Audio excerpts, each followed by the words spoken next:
अस्सलाम वालेकुम। जैसा कि आप जानते हैं कि हम जो चैप्टर नंबर फर्स्ट है उसकी एक्सरसाइज कवर कर रहे हैं। पिछले लेक्चर में हमने क्वेश्चन नंबर 9 के 3 पार्ट्स को हमने कवर किया था। अब हम क्वेश्चन नंबर 9 का जो डी पार्ट है इसको देखते हैं। ये क्या कहता है, इसमें ये कहता है कि 4.9 ग्राम ऑफ H2SO4, आपके पास H2SO4 के 4.9 ग्राम है। When completely ionized in water have equal number of positive and negative charges, but number of positively charged ions are the twice the number of negatively charged ions. अब question वो क्या करता है, question ये कहता है कि आपके पास सल्फ्यूरिक एसिड है, 4.9 ग्राम है सल्फ्यूरिक एसिड के, उसको आपने पानी में डिजोल्व किया है। पानी में डिजोल्व होने के बाद लाजमी बात है वो अपने आयंस में क्या हुआ है, कन्वर्ट हो गया है पॉजिटिव और नेगेटिव आयंस में। लेकिन वो कहता है कि पॉजिटिव आयंस जो हैं वो तादाद में 2 गुना है as compare to negative ions. तो अगर इसको मैं आयोनाइज करूं सल्फ्यूरिक एसिड को, तो तब आपको क्लियर होगा कि ये 2 गुना क्यों है पॉजिटिव में।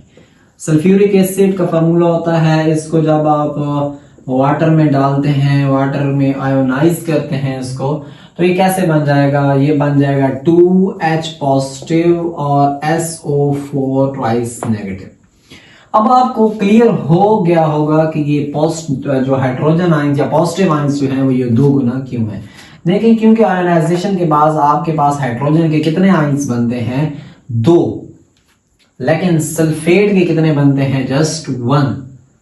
तो जब इसके आयनाइजेशन के बाद 2 बन रहे हैं तो लाजमी बात है आपके जो हाइड्रोजन आयंस हैं जो कि पॉजिटिवली चार्ज आयंस हैं वो क्या होंगे, ट्वाइस होंगे as compare to negatively charge ions. तो इस इक्वेशन से हमें क्लियर हो रहा है कि ये नेगेटिवली पॉजिटिवली चार्ज आयंस जो हैं ये 2 गुना क्यों है नेगेटिवली चार्ज आयंस के। तो ये है एक क्वेश्चन। अब हम दूसरे क्वेश्चन की तरफ, इसे नेक्स्ट क्वेश्चन की तरफ बढ़ते हैं। वो क्वेश्चन क्या है, क्वेश्चन है कि 2 grams of hydrogen, 16 grams of methane and 44 grams of carbon dioxide occupy separately the volumes of 10 to 2.414 dm cube, although the size and masses of molecules of 3 gases are very different from each other. सही हो गया। वो कहता है कि हमारे पास 2 gram hydrogen के हैं, 16 ग्राम हमारे पास है मीथेन का, और शायद वो कह रहा है 44 ग्राम है कार्बन डाइऑक्साइड का। वो कह रहा है कि ये तीनों जो हैं इनका वॉल्यूम क्या होता है, सेम वॉल्यूम ऑक्युपाई करते हैं, और वो कितना है, यानी ये भी 22.414 डीएम क्यूब वॉल्यूम ऑक्युपाई करता है, ये भी 414 डीएम क्यूब वॉल्यूम ऑक्युपाई करता है, ये भी 414 डीएम क्यूब वॉल्यूम ऑक्युपाई करता है। ये हालांकि इनके, वो कहता है आगे कि इनके मैसेज में वाज़ेह फर्क है, ये 2 ग्राम, 16 ग्राम, 44 ग्राम, फिर इनको मैस, इनको वॉल्यूम जो है वो तो डिफरेंट कवर करना चाहिए था, ऑक्युपाई करना चाहिए था, लेकिन वो सेम क्यों करते हैं। तो देखें, आपको पता है कि ये किसके बराबर है, क्या ये 1 मोल के बराबर नहीं है हाइड्रोजन के, बिल्कुल है। क्या ये 1 मोल के बराबर नहीं है मीथेन के, बिल्कुल है। क्या ये 1 मोल के बराबर नहीं है, बिल्कुल है। तो आपको पता है 1 किसी भी चीज का 1 मोल जो होता है उसके अंदर नंबर ऑफ पार्टिकल्स कितने होते हैं, एवोगैड्रोस नंबर ऑफ पार्टिकल्स होते हैं, यानी इसके अंदर भी सेम होंगे, इसके अंदर भी सेम।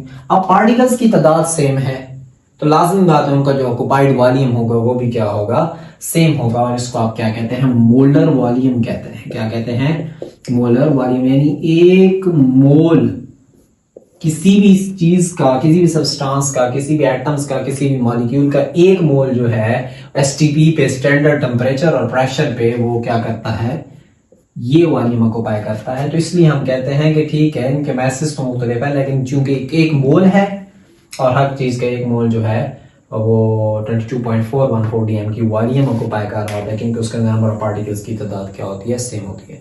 तो ये उसका एक सूटेबल आंसर है, ये उसकी एक जस्टिफिकेशन है। तो क्वेश्चन नंबर 9 आपका कंप्लीट हुआ। मिलते हैं नेक्स्ट क्वेश्चंस में, तब तक के लिए अल्लाह हाफिज।